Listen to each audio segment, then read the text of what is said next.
Hello, good evening, everyone. My name is Tatiana Grant, and I am the president of Cultivate MI Solutions and MI 420 events.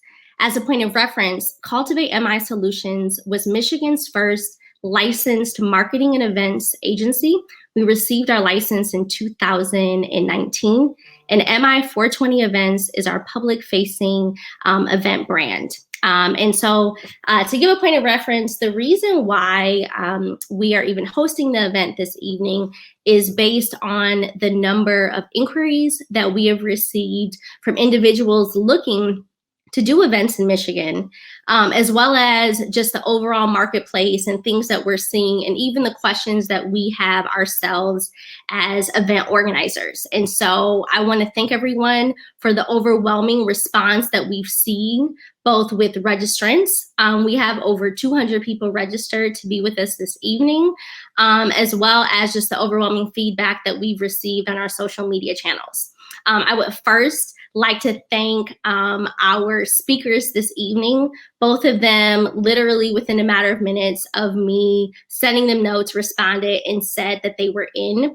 I think that has a lot to do with their commitment to the people of Michigan and the work that they do on a daily basis. So I will introduce our speakers, but before I get to them, I just wanted to show a quick intro video to Cultivate at MI 420 events so you all can learn more about us and what we do. This is our plug. So stay tuned, it's 1 minute.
If I can hand it over to each of you just to tell the audience a little bit about yourselves and the roles that you serve, and then we're going to go right into questions to make up for time.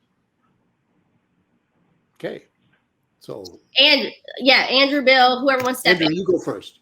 I'll jump in, sure. I'm Andrew Brisbo. I'm the Executive Director of the Marijuana Regulatory Agency at the state of Michigan. So our agency at the state level handles basically all things marijuana in the state of Michigan. We administer the patient and caregiver registry card program, as well as the commercial licensing programs for medical facilities and adult use establishments. And I've been in this role basically since the law passed in 2016 that created a commercial industry, and helped establish the regulations and built up a team that now performs all those functions from licensing to compliance to inspection and enforcement. So happy to be here, always happy to answer questions and engage with folks who want to know how to enter into this new and exciting space in the state of Michigan. Perfect. Bill, it's your turn. Great. Hi, everyone. Thanks for having me on. I'm Bill Nowling. I'm Communication Director for Wayne County here in Southeast Michigan. My job covers a lot of things, but right now it covers mostly dealing with COVID response in the pandemic and helping people understand and navigate how the different rules apply to them when it comes to mitigation practices, and also how are we doing in getting vaccine done. So if you haven't got your vaccine yet, please do so.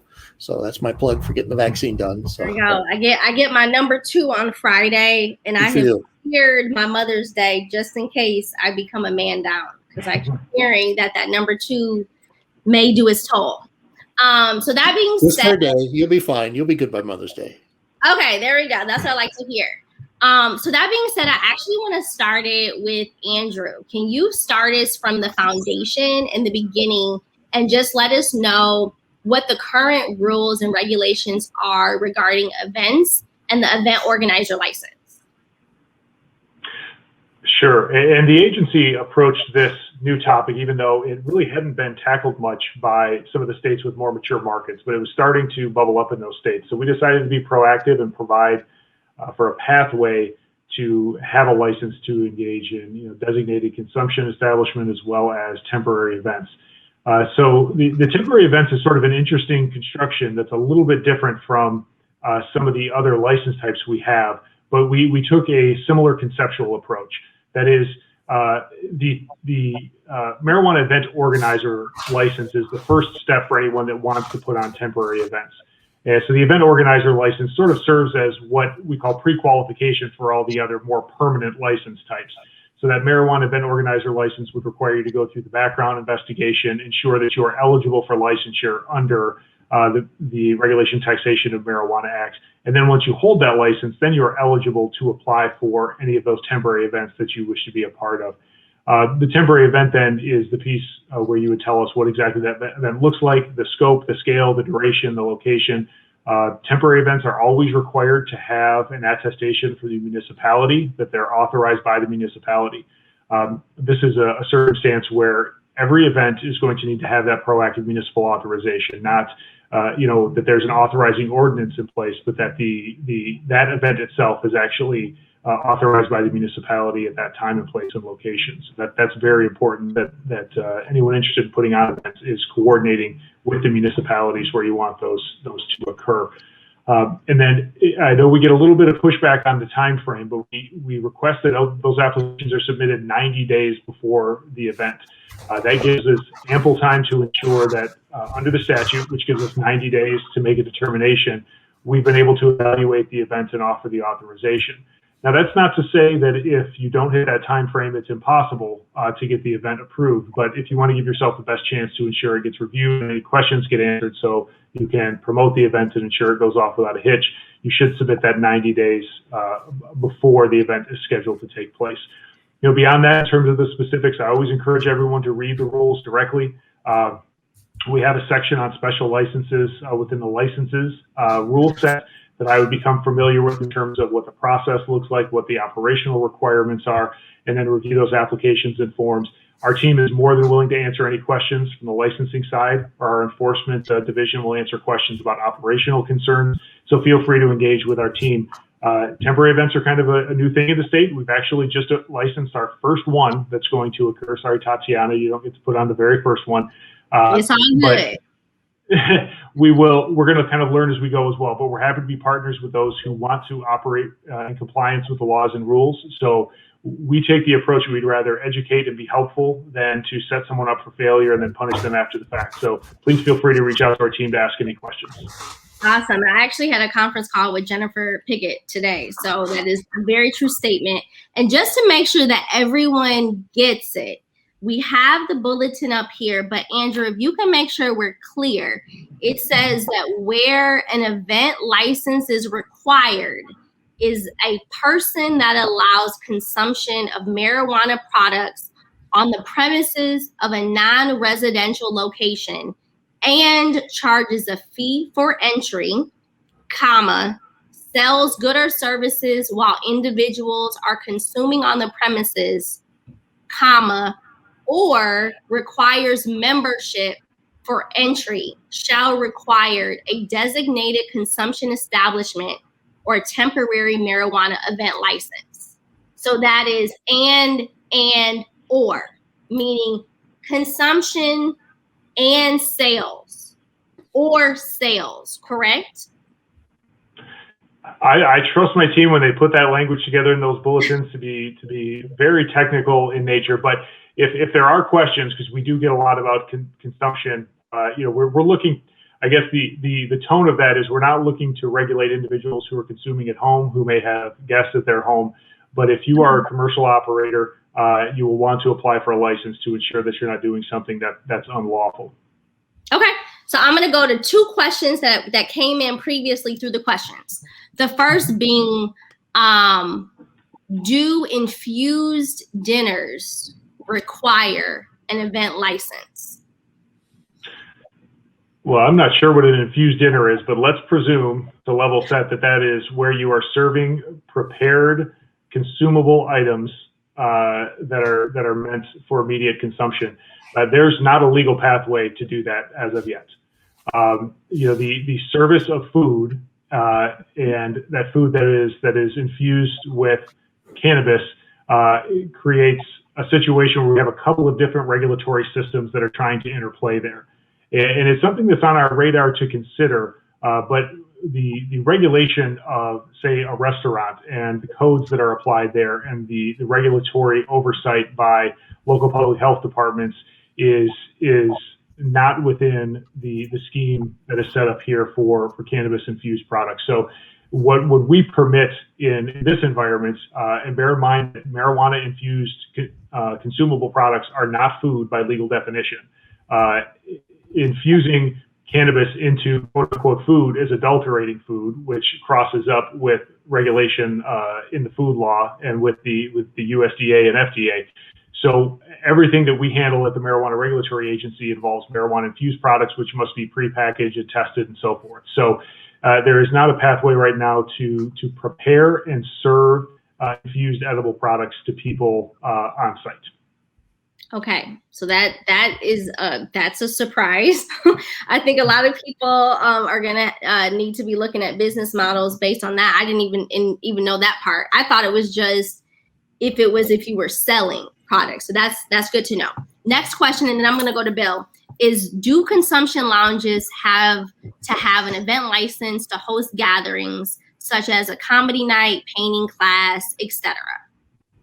Well, they would have to get, again, to what Andrew said, they would have to be licensed and permitted through their local municipality as a normal business would.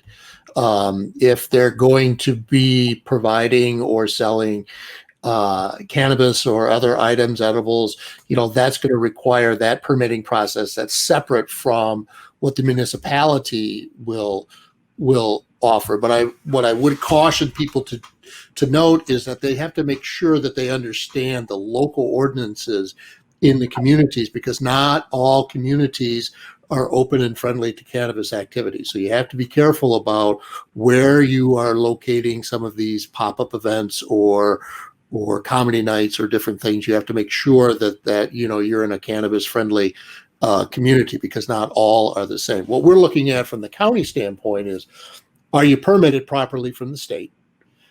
In this time of COVID, do you have a COVID mitigation strategy? Are you following that? Those are the things that when people call us and ask us questions about, we're answering those questions. We take the same approach that the MRA takes, is that we want to educate about what the rules are and the regulations are so that people can conduct it safely and appropriately. We don't want to regulate and sanction. We don't see that as our role. We see our role as providing the information so people can do what is allowed under the law in the manner that is done. So, but I would say it's important to check with the local municipality first.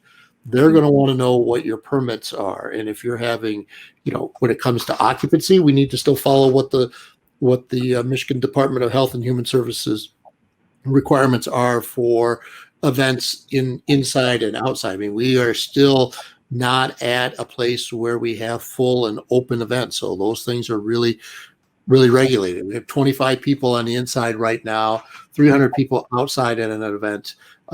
That'll probably change in a few weeks as more people get vaccinated, but you need to pay attention to that as well. I mean, if you want to have an indoor event that has 400 people at it and the capacity is 500 in this auditorium or this room, probably not going to be something that you're going to be able to get a permit for in that place unless it's because of where the COVID laws are right now. Got it. So Andrew, can you speak anything to either that point and then specifically about the differences, I guess, between the consumption lounge and event if they wanted to do something? So a consumption lounge is a fixed location. That's going to be a location that's licensed by the agency. It's got to have municipal approval. You're going to be pre-qualified like any other license type, where you are going to have consumption on site. A designated consumption establishment does not have the authority to sell products. If you are running a business, if it's a commercial venture and people are going to be allowed to consume, you will need to have a license through the agency for that. A temporary event allows consumption, sales, or both. Now the sales have to occur through a licensed retailer or micro business, so you'd have to partner with those folks. Now, in theory, you could have a temporary event license for some specific duration that is at a designated consumption establishment. You could do both in the same place with municipal authorization, as Bill mentioned. So it kind of depends on how you would like to approach that. But I think it's important to have your plan laid out, make sure it's something that can be approved by the municipality, and then determine what types of licenses you might need. So we kind of wanted to make sure people have flexibility in how they wanted to structure that. If you want to have you want to be in the same place all the time where consumption is allowed, and you have specific, marketing that's going to draw people to that location where they're going to sort of bring their own and consume, then you can do that. If you want there to be sales on site at a designated consumption establishment, you could partner with a temporary event, which is going to then allow you to bring in retailers or micro business licensees on a short-term basis to make sales. The temporary event is not necessarily in the same place all the time. Got it. Okay. I think that's a good differentiator. One question that came in from the audience is, what are the rules around home parties with friends? Do I have to have a license for this? I'm thinking about those home wine parties that are popular these days. Can this be done with cannabis? Well, from a state perspective, if it's not a commercial operation, it's not regulated. We do not regulate personal use and possession. Whether if you are making sales and engaging in some sort of business operation, that may be a different story. And it's going to be highly unlikely that you're going to get local approval to get a state license at your home for something. That's going to run afoul of some of our other regulations as well. But we do not regulate personal behavior at the agency. We regulate commercial businesses. Got it. Okay, so this next question is actually for Bill. You touched on this a little bit, but clearly we're in a pandemic. Andrew actually alluded to the fact that I will no longer be Michigan's first licensed event planner. We were supposed to do this last March with Tommy Chung, and unfortunately had to cancel it due to the pandemic. So I have learned firsthand on how things can change in a minute with the pandemic. I'm also going through the process right now for a non-cannabis event, but because of the municipality that we're in, which is in Wayne County, we also have a regular special event permitting process that we need to go through. And one of the things detailed in that is, of course, regarding security, street closures. It asks, for the detailed map. I know that detailed map is also required for the state of Michigan to make sure that underage individuals are not able to enter this event. But from a pandemic specific perspective, can you provide any insight into what precautions and what someone should probably detail in there that, these organizations and agencies are going to be looking for specific to the pandemic and the current state of affairs that we're in? Right. So whether it's the local county health department or your local municipality, they're going to be looking for what is commonly referred to as a COVID mitigation plan. And that is just a plan. Some are very detailed, some are very Spartan, but they have to cover a series of steps that you have to take to ensure the safety of the individuals that are either going to be inside your establishment or on your property. And there's, you need to talk about how you're going to keep the place clean, how you're going to sanitize and disinfect areas that people use that are public spaces. Say people have tables or they have high boys that they're going to be sitting at and moving from, and new people come in. You're going to have to detail all of those steps that you're going to have to do, just like a restaurant would almost, in terms of how it is keeping clean and sanitizing those areas, how it is maintaining staff, how it's maintaining that people are following and adhering to the state law with regard and the orders with regards to wearing a mask when, not consuming something or not eating. How are you going to maintain the numbers? If it's inside right now, it's limited to 25. If it's outside, it's limited to 300. How are you going to maintain that? What's going to be the process for that? doesn't need to be something that is prepared necessarily by a lawyer, but it has to step out all of those steps and answer the questions that that your municipality will want to have. And to Andrew's point, that's why it's important to apply early to give yourself enough time to do that. Some of these things, especially if they require road closures, will require may require approval by the local commission or the county board. It would depend on, where you're at, so all of those rules and ordinances vary to some degree between counties and communities. So the sooner you start this process and talk to the permitting agency about what they're looking for, the better you improve your chance of giving them what you want, because they want to help you have an event, but they're going to make sure that that event is safe, that they feel that that event is safe from a COVID standpoint. And we're in a spot right now with COVID that, hopefully things are going to get more relaxed in the coming weeks. We think the numbers are pointing in that direction, but it's still very fluid at this point. So it's important to check with your local municipality, call your local health department and ask them, what is the process? Not every county is the same. Most run similar, but you don't want to get 3 weeks down the road with something and find out that you missed a step somewhere. And that's why I say it's important to start this process early. Yes. So along those lines, that actually leads us right into our next question.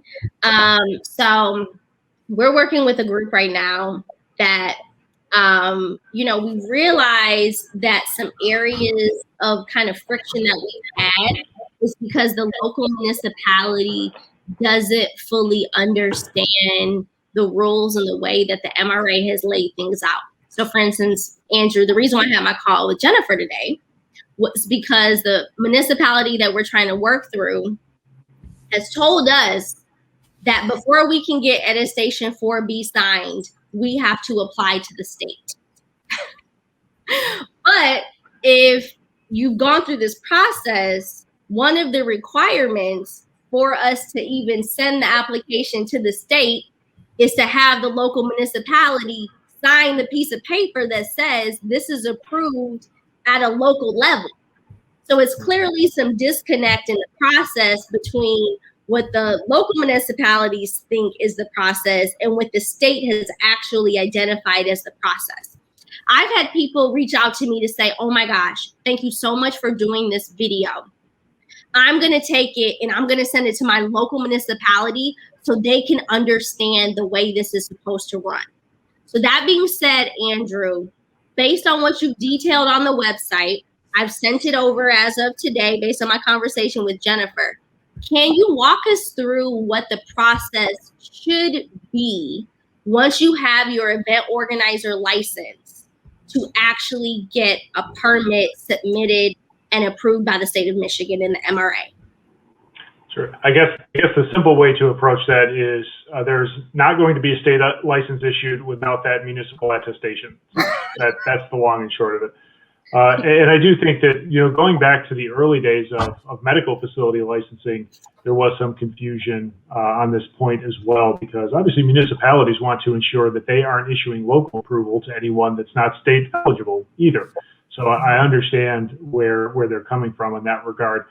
But that's really why we take this two-step approach to our process, where I know many municipalities now require that pre-qualification from the state as a prerequisite for getting local authorization. That may slow things down overall, but makes sense in terms of the municipality ensuring that the person they're offering that authorization to has met sort of the baseline state requirements. So in the context of a temporary event, that's what the marijuana event organizer license is. If you have a valid marijuana event organizer license, then you've sort of passed muster at the state level in terms of overall eligibility. But the other thing that's important for municipal officials to know is once we have that attestation and we issue the license, we can't unring that bell.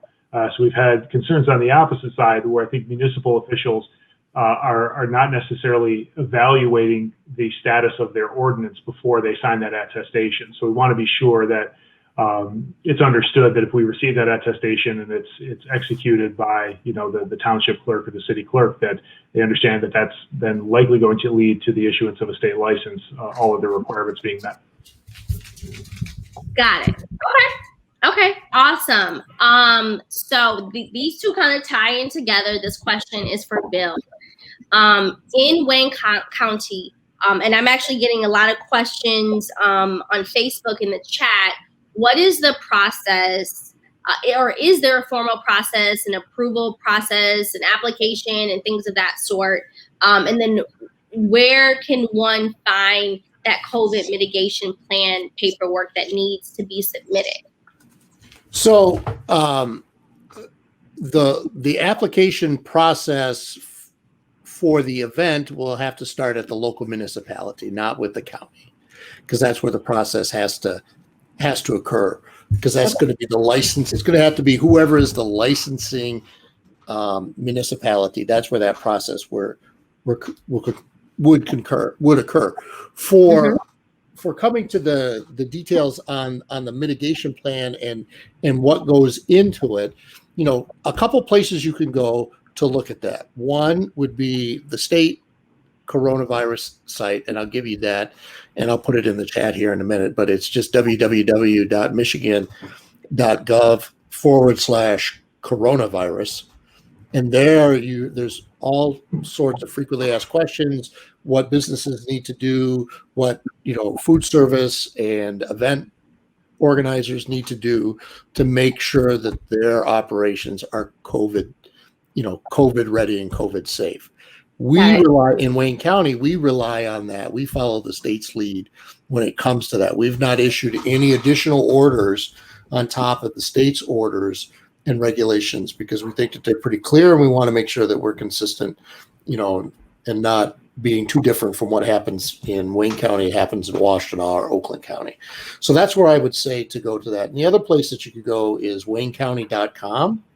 Mm-hmm. And then just click on the COVID-19 page, and then that will give you just a treasure trove of resources about what businesses can do to be COVID ready. And obviously, the number there is for the health department as well on there, and you can call the health department and ask, and they have epidemiologists and public health experts and event folks that know the rules and the law that can answer your questions if you're uncertain about something. In terms of, we do a lot of work with organizations, schools, in particular, about looking at their COVID mitigation plan and giving them feedback on how they can make it better. Again, not with the mindset of we want to prescribe certain actions from a regulatory standpoint, but we just want to make sure that people understand what is expected of them, what's expected of them under the law, and how can we help them by clarifying that. Got it. Okay. So I'm just going to go down a little bit of a rant, and this is for anyone who may be considering going down this process, whether you try to get your license or you try to work with a licensed event organizer. One, we already know what the foundation is based on what Andrew has shared from MRA perspective. We've heard from Bill, what the COVID mitigation plans and things of that sort. But I also wanted to bring into here the thought process of insurance. Because it's cannabis, there's a cannabis tax on everything. Anyone who's in the cannabis industry knows how much more expensive things are in this industry than they are anywhere else. So when you're running your numbers on these events, so the reason why I said to Andrew earlier, I'm good with somebody else being the first, is because when I start to run the numbers on these events, to do a truly licensed event, the numbers are not in your favor. And the reason why I say that is when you start to run the numbers on how much insurance is, when you start to run the numbers on how much bans cost, when you start to run the numbers on an actual large outdoor event, when you have to base those numbers on a small number that we're at because of COVID, which at this point, Bill said is about 300. I know for large outdoor events, the last time I looked, the absolute maximum is 1,000. those numbers are not in your favor unless people are spending a lot of money per ticket or unless you have a lot of sponsorship dollars. And typically when you get a lot of sponsorship dollars, that's based on you having lots of people at your event that is more than 1,000. So I say all that to say that everything in the business world, especially when it comes to cannabis, is typically a numbers game. And so make sure you all are running your numbers. And so that's the reason why, Andrew, I'm okay with letting someone take the lead on this one right now. Because when I run them, they're a little, the margins are a little slim on this one. So I'm gonna let somebody else have this first one. So that's just my tidbit to anyone who's considering going down this path right now. So that being said, okay. I do have another question for Bill. What do you think event planners or producers can foresee this summer? Whether it is a large scale, fireworks, we already see how things are changing with the North American International Auto Show. So whether it's a cannabis or a non-cannabis event, what are you seeing from a professional perspective, just events in the industry in Wayne County right now as a whole? Well, I think, if you look at the state's VAC to normal, VACC to normal plan, you're going to start to see some of those restrictions on gatherings start to loosen as we hit certain threshold targets in the percentage of people. So right now we're about 50% of the state, a little more than 50% of the state is vaccinated, has received their second dose or their complete dose. Mm-hmm.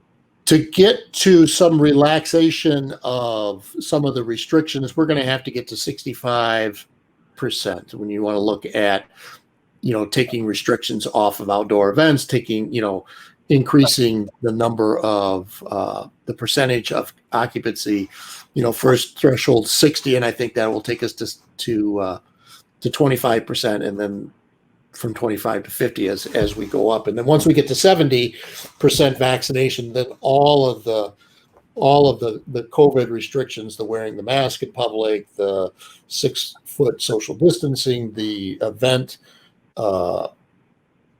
head count numbers will go away. But we're a ways away from that. So I would think that we're going to see something in the middle of that. We're certainly going to see some events where we can have a few more people at these events, but they're not going to be completely restriction free this summer. I think we'll see some of those restrictions go away, but it's just, at this point, it's just looking into a crystal ball. I mean, we could have another outbreak, and that would send the numbers back to where they were a month or two ago, and those restrictions would come back as we battle through this. So I think people just need to be, a friend of mine said, stay frosty. I mean, because things are going to change from time to time. I mean, we've relaxed things quite a bit, and we've had to ratchet that back up because of the way the pandemic has just developed across the state and across the country. So we've seen this for a year of going up and down. I don't see that we're going to be out of it this summer.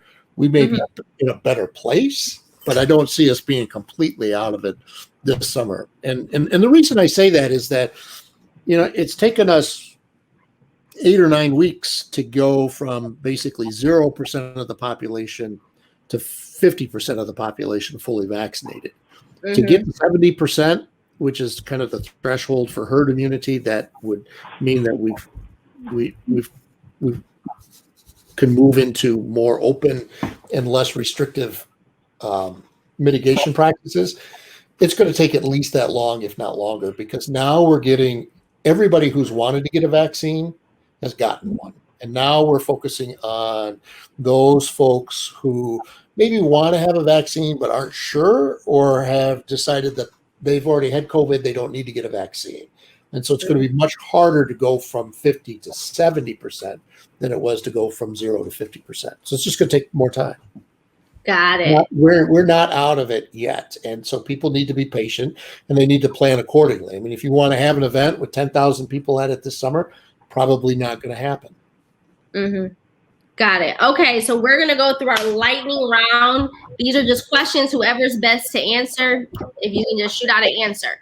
First question, I offer CBD facials. Can I legally market my services to elevate the client relaxation experience? Well, your license is to the Bureau of Professional Licensing, so I would ask them. I hope you're licensed as an esthetician or a cosmetologist if you're giving facials, but I don't know the answer to that. Got it. What are the rules and laws pertaining to zoning food and beverages at events? I think we quickly alluded to it, but just a quick answer. So we're going to rely on the municipality for zoning, and there are other licenses that are required for service of food and beverages that go through the, I believe, the local public health authority. Right, you're gonna need, you know, a temporary event permit, and that temporary event permit, which you get through your local municipality, will require some type of sign off from the health department that if you're serving food, that the food, you know, you're either serving it through a licensed bonded vendor, or if you are actually preparing the food, you're preparing it at a licensed and inspected facility, which the county would inspect normally. Just what we would normally do for any type of event. Got it. Can a company with a non-cannabis licensed, can a company that is a non-cannabis licensed entity, meaning an ancillary company, host a private party for its employees or partners and allow them to consume cannabis if they like? That's a challenging question. It's going to depend on the circumstance. You may want to check with your attorney first. I think there's some risks of liability there, even if you think that it doesn't require a license from the state. But it doesn't sound on the surface like that's a commercial operation. Those folks are not paying for entry or paying a fee for membership to do that. However, again, that doesn't sound like what we were intending to regulate as part of a designated consumption establishment, but I would be cautious in terms of liability if you are permitting that activity on premises. Got it. Okay. Is a license needed for medical caregivers to hold an event that allows sales and consumption on site for other medical caregivers and medical patients?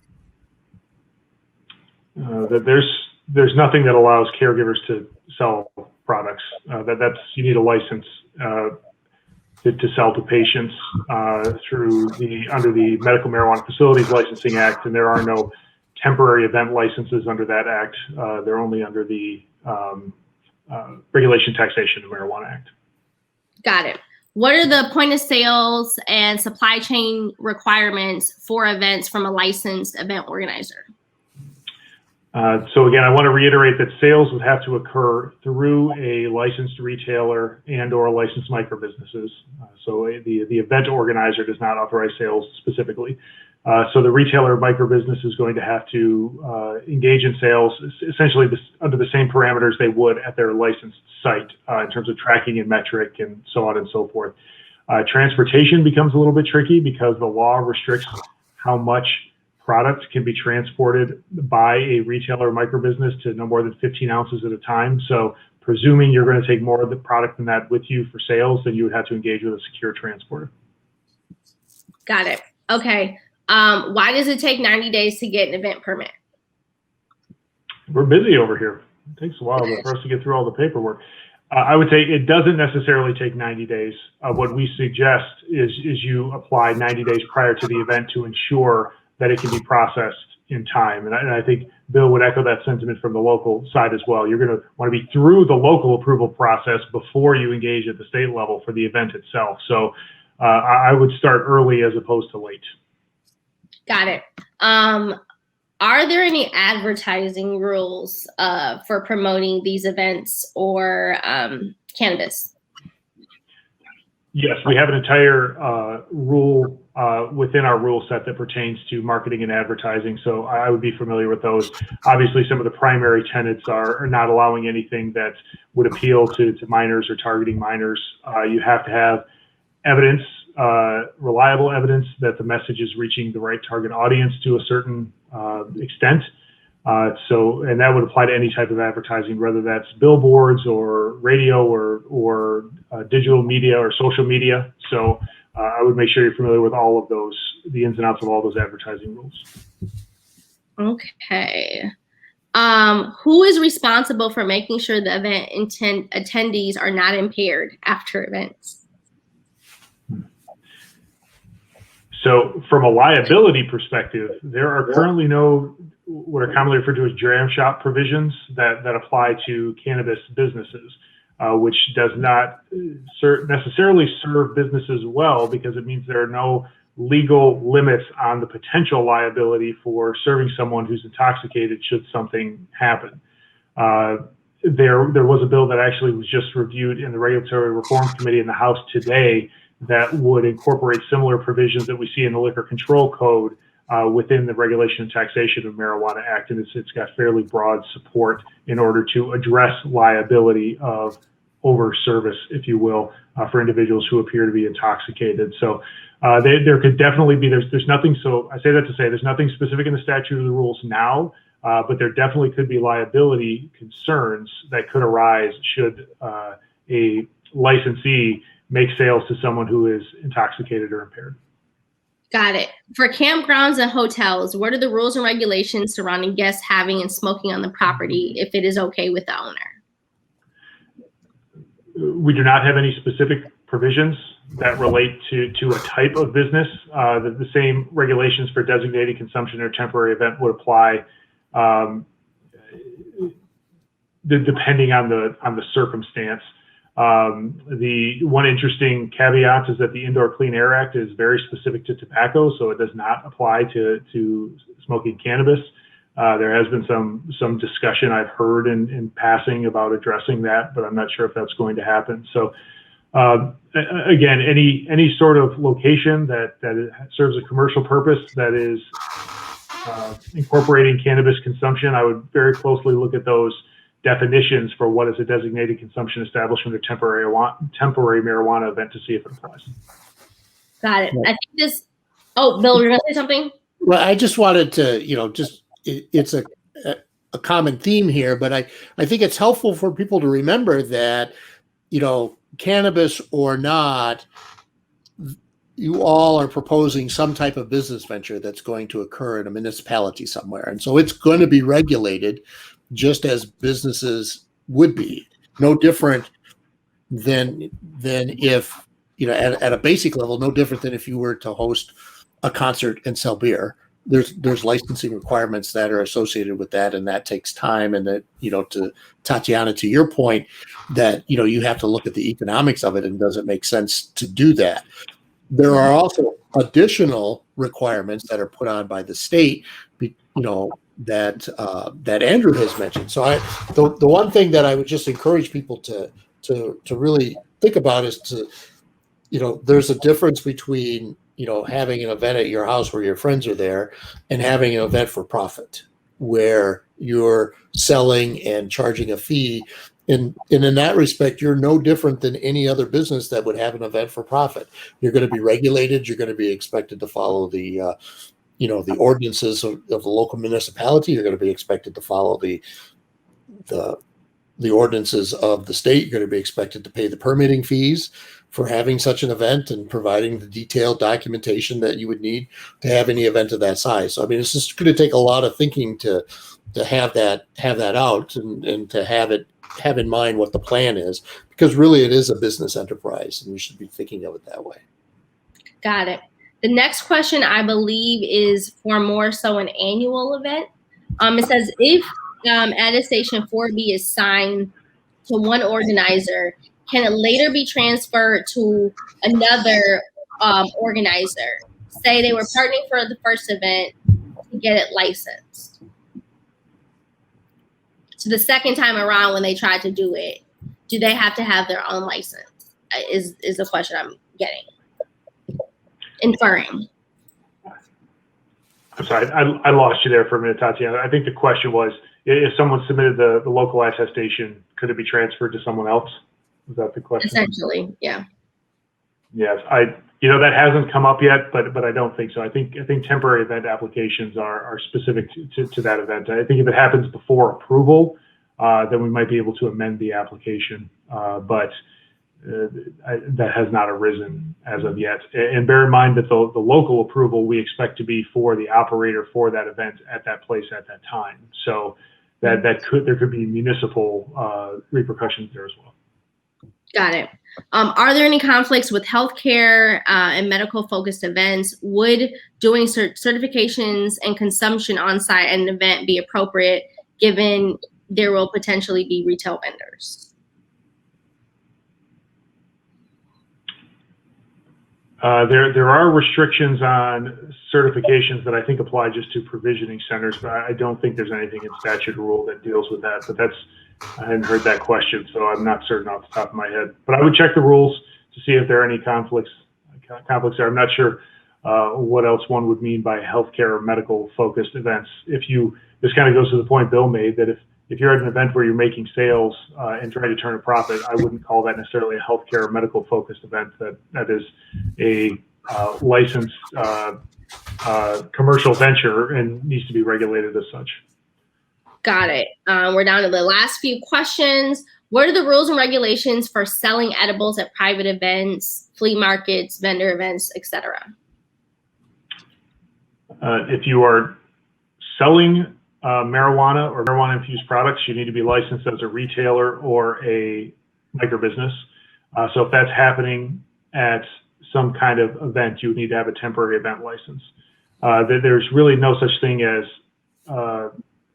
I think what this is alluding to is sort of non-commercial sales, but that doesn't exist. If it's sales, it's commercial.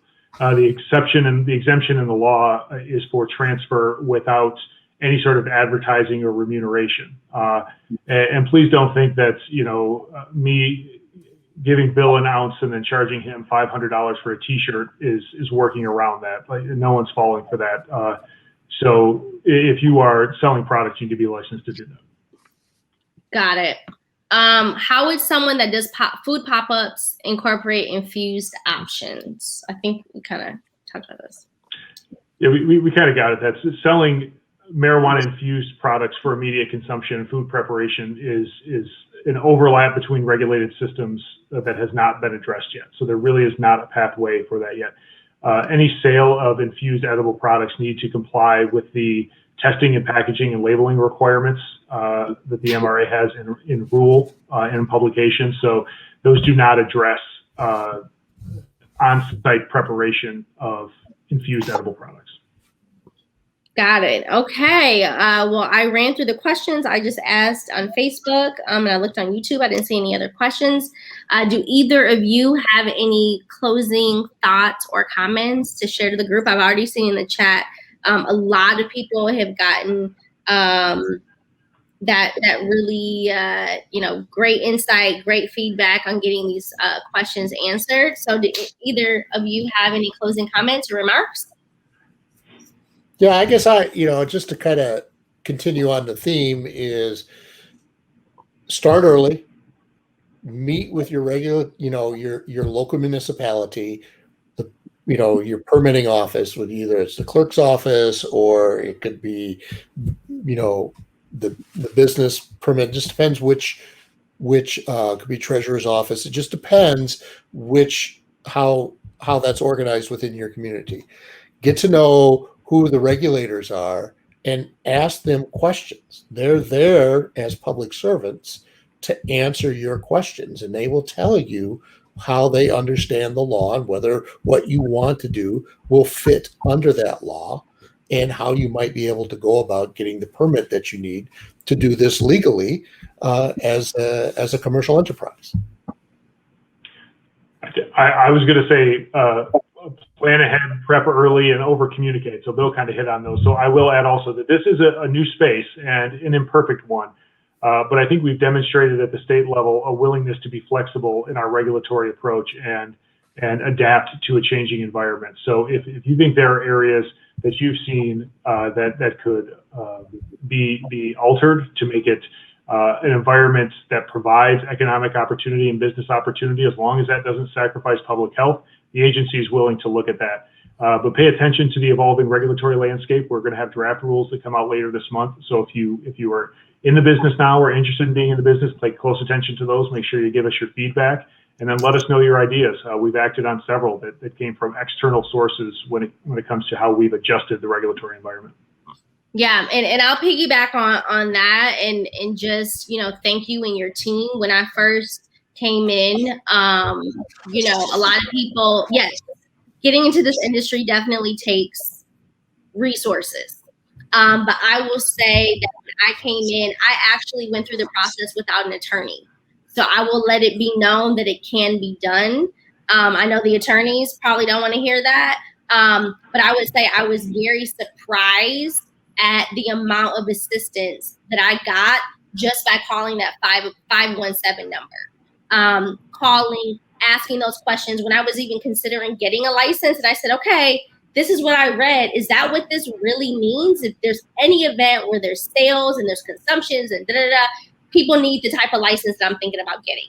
And they said yes. They helped me with the paperwork. When I first applied for the license, I got that notice of deficiency. And I can't remember the gentleman's name. I'm not going to throw him under the bus. But it was a Friday before a holiday. And he called me on the phone. He said, hey, I just want to let you know this is what you're missing. And because this is a Friday before the holiday, I don't want to give you your notice of deficiency because you're only going to have 5 days to respond. And with the holiday weekend, it's only going to give you 2 days. And so he gave me that call that Friday before to give me 1 extra day to kind of get it in order and helped me. Because if you get that notice of deficiency and you don't get everything back in those 5 days, it's my understanding they throw your application out. And so I will say that the MRA has been very helpful, at least to me. That was both when I first got my license and when I renewed the license. And they've even been open to providing these recommendations and edits to some rules and statutory changes, even when I wasn't working on certain work groups, just as me as being a professional in this industry saying, this doesn't really make sense. And it's really kind of prohibitive to me as a small business owner. So I want to thank you all for that. Just as a plug, everyone who signed up for this event, we will be sending a recap and a recording for this. A lot of people shared that they want to send these to their local municipalities. You'll have the links and you'll be able to share that. Later this month, we are actually doing a cooking class with CBD. So you all will be able to learn more about that. We have a CBD infused company that's going to be showing us how to cook for the holiday Memorial Day weekend with CBD infused olive oils, peppers, and barbecue sauces. So we'll also be including that in our email. And I think that is everything. Thank you everyone for being on. If you have any feedback, please send it to us either on our social channels or our emails. Thank you again, Andrew and Bill, for responding so quickly, and then even for being with us this evening. So thank you again, and you all have a really great week. Good. Bye, everyone.